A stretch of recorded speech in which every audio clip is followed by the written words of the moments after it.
Hi guys, welcome to A Pure Cinephile. This is Kiran. Let's talk about cinema. ఈరోజు ఒక beautiful cinema గురించి మనం మాట్లాడదాం. 35 చిన్న కథ కాదు, నా తమ్ముళ్ళని మీరు చూసారు కదా, చిన్న సినిమా కాదు, ఇది పెద్ద సినిమా. సో ఈ సినిమా కోసం మనం మాట్లాడుకునే ముందు రానా కోసం మనం మాట్లాడాలి. ఎందుకంటే ఈ సినిమాని ప్రజెంట్ చేసేది రానా అనమాట. 2018లో కేర్ ఆఫ్ కంచర్పాలెం అని ఒక క్లాసిక్ మూవీని కూడా రానానే ప్రజెంట్ చేశాడు. నాకు ఆ సినిమా చూడడానికి మెయిన్ రీజన్ రానా అనమాట. ఎందుకంటే రానా చేసిన ప్రమోషన్స్, ఆ ఇంటర్వ్యూస్ నాలో క్యూరియాసిటీని తీసుకొచ్చాయి. నేను ఏముంది సినిమాలో ఇంతలాగా ప్రమోట్ చేస్తున్న సినిమాని ఏంటి అని చెప్పేసి సినిమా రిలీజ్ అయిన వెంటనే చూశాను కేర్ ఆఫ్ కంచరపాలెం. నాకు చాలా నచ్చింది ఆ cinema, one of my favourite cinema. ఆ టైంలో మలయాళం సినిమాస్ చాలా రియలిస్టిక్గా ఉండేవి, కానీ ఆ టైంలో వచ్చిన మన కేర్ ఆఫ్ కంచరపాలెం కూడా చాలా మంచి సినిమా. నా లిస్ట్లో అది one of my favourite cinema. And ఇప్పుడు వీళ్ళు రిలీజ్ చేసిన కంటెంట్ చూసినా కానీ నాకు అలానే అనిపిస్తుంది, అలాంటి వైబే వస్తుంది నాకు. అండ్ ఇంకోటి ఏంటంటే దీనికి కూడా రానా ప్రజెంట్ చేస్తున్నాడు ఈ సినిమాని కూడా. కోఇన్సిడెన్స్ అవ్వచ్చు, మరి ఏమో తెలియదు, లేకపోతే రానా ముట్టుకునే ప్రోడక్ట్ మంచి ప్రోడక్ట్ అయి ఉంటుంది, అదే నా నమ్మకం కూడా. సో వీళ్ళు రిలీజ్ చేసిన కంటెంట్ కూడా నాకు అలాంటిది వైబే తీసుకొస్తుంది. అండ్ డైరెక్టర్ గురించి మాట్లాడుకుంటే కొత్త డైరెక్టర్ నందకిషోర్, బట్ కొత్త డైరెక్టర్ అస్సలు లేడు. తన టచ్ కనబడుతుంది, ఒక ప్యూర్ సినిమా, ఒక తెలుగు ఫ్లేవర్ కనబడుతుంది సినిమాలో. నాకు అలా అనిపించింది. మీరు కూడా ట్రైలర్ ఒకసారి చూడండి, టీజర్ ఒకసారి చూడండి, మీకు అర్థమవుతుంది. అండ్ సాంగ్స్, మ్యూజిక్ పరంగా వస్తే వివేక్ సాగర్, ఒక్కసారి మీరు వివేక్ సాగర్ మ్యూజిక్ విన్నారంటే మీరు అతని ఫ్యాన్ అయిపోతారు. ఈ సినిమా కూడా చాలా బాగుంటుంది, మ్యూజిక్ చాలా యూనిక్గా ఉంటుంది. అండ్ సినిమాకి తగ్గట్టు ఉంటుంది మ్యూజిక్, ఏది పడితే అది ఉండదు. మీరు అబ్జర్వ్ చేయండి ఒకసారి వివేక్ సినిమాస్.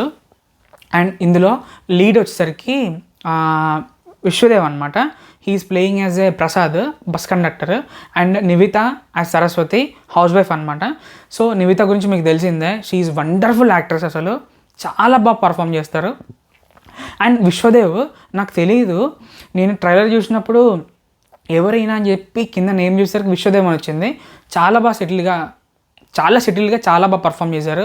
ఆ చిత్తూరు స్లాంగ్ని మరి ఆయన నిజంగా అక్కడి నుంచి వచ్చారో నాకు తెలియదు, చాలా బాగా మాట్లాడారు, చాలా ఆర్గానిక్గా ఉంది ఆ స్లాంగ్. నిమిత కానీ వీళ్ళు మాట్లాడితే. అండ్ మన ప్రియదర్శి అనమాట ఇందులో ఒక మ్యాథ్స్ టీచర్ రోల్ ప్లే చేస్తున్నాడు. అండ్ గౌతమి గారు కూడా ఉన్నారు ఇందులో. అండ్ ఇద్దరు చిన్న బుడ్డగాళ్ళు ఉన్నారు, అరుణ్ అండ్ అభయ్. వాళ్ళిద్దరూ brother and big brother and small brother అనమాట. సో వీళ్ళ చుట్టూ తిరుగుతూ ఉంటుంది, నివేత చుట్టూ, ప్లస్ విశ్వదేవ్ చుట్టూ, ప్రియదర్శి చుట్టూ. అండ్ వీళ్ళిద్దరు చిన్న వాళ్ళు ఉన్నారు కదా, స్కూల్ చుట్టూ అండ్ ఫ్యామిలీ చుట్టూ స్టోరీ తిరుగుతూ ఉంటుంది. ఇదేదో మూవీ అనాలిసిస్ కాదు, జస్ట్ నాకు ట్రైలర్ టీజర్ చూసి ఏమనిపించింది అని చెప్తున్నాను. నాకైతే ఒక మంచి ఫీల్ గుడ్ మూవీ వస్తుంది, మీరు మిస్ అవ్వకూడదని చెప్పి నేను ఈ వీడియో చేస్తున్నాను. అండ్ ఈ ట్రైలర్ టీజర్ చూసినప్పుడు నాకు అనిపించింది ఏంటంటే తారా జమీన్ పర్లా అనిపించింది అనమాట. హిందీ మూవీ అది, తారా జమీన్ పర్. సో అలా అనిపించింది నాకు. అందులో బుడ్డగాడు కూడా వీళ్ళలాగే ఉంటాడు సేమ్, సో అందుకని అలా అనిపించింది నాకు. అండ్ సినిమా చూడండి మీరు, ఒక మంచి ఎక్స్పీరియన్స్. నిన్న నానే ప్రీ రిలీజ్ ఈవెంట్లో చెప్పాడు ఒక బ్యూటిఫుల్ సినిమా అని చెప్పేది. సో ఈ బ్యూటిఫుల్ సినిమాని మీరు మిస్ అవ్వకండి, మీ ఫ్యామిలీతో వెళ్ళి చూడండి, పిల్లలతో వెళ్ళి చూడండి. అండ్ ఇలాంటి సినిమాలు చూసినప్పుడు నాకేమనిపిస్తుంది అంటే, నేను ఎలా ఫీల్ అవుతానంటే, ఏదైనా ట్రిప్కి వెళ్ళినప్పుడు నేను ఫ్యామిలీతో లేకపోతే ఫ్రెండ్స్తో అక్కడికి వెళ్ళి మనం మంచి మెమరీస్ క్రియేట్ చేసుకుంటాము. మళ్ళీ వచ్చేటప్పుడు దాని గురించి ఎంతో కొంత డిస్కషన్ జరుగుతుంది, లేకపోతే ఇంటికి వచ్చిన తర్వాత ఫోటోలు అవి చూసి ఎంతో కొంత డిస్కషన్ మనం దాని గురించి కూడా పెట్టుకుంటాం. ఆ తర్వాత బయటికి వెళ్ళిన తర్వాత వేరే వాళ్ళతో షేర్ చేసుకుంటామంట, ఈరోజు అక్కడికి వెళ్ళాం, ఆ రోజు ఇక్కడికి వెళ్ళాం, ఫ్రెండ్స్తో బయటికి వెళ్ళాం అని చెప్పేసి. సో సినిమా కూడా అంతే అనమాట. ఒక మంచి ఫీల్ గుడ్ మూవీ మీరు థియేటర్కి వెళ్ళి చూసారనుకో, బయటకు వచ్చేటప్పుడు దాని గురించి మాట్లాడతారు. అండ్ లోపల ఉన్నప్పుడు ఒక మంచి మీరు ఫీల్ అవుతారు. సో బయటకు వచ్చిన తర్వాత ఎట్లాగో మాట్లాడుకుంటారు, అది సినిమా బాగుంది కదా, అక్కడ బాగుంది కదా, ఇక్కడ బాగుంది కదా అని చెప్పేసి. ఇంటికి వచ్చిన తర్వాత ఎవరితో ఒకరితో డిస్కస్ చేస్తారు, మీ సిస్టర్తో అయినా మదర్తో ఎవరితో అయినా. కానీ బయటికి వెళ్ళిన తర్వాత మీ ఫ్రెండ్స్ తోటి, మామ సినిమాకి వెళ్ళిన చాలా బాగుంది మామ, రేపు మనం వెళ్దామని చెప్పి వాడిని కూడా తీసుకెళ్తారు మీరు, లేకపోతే వాడిని వెళ్ళమంటారు. సబ్ కాన్షియస్గా మీరు సినిమాని క్యారీ చేస్తారనమాట.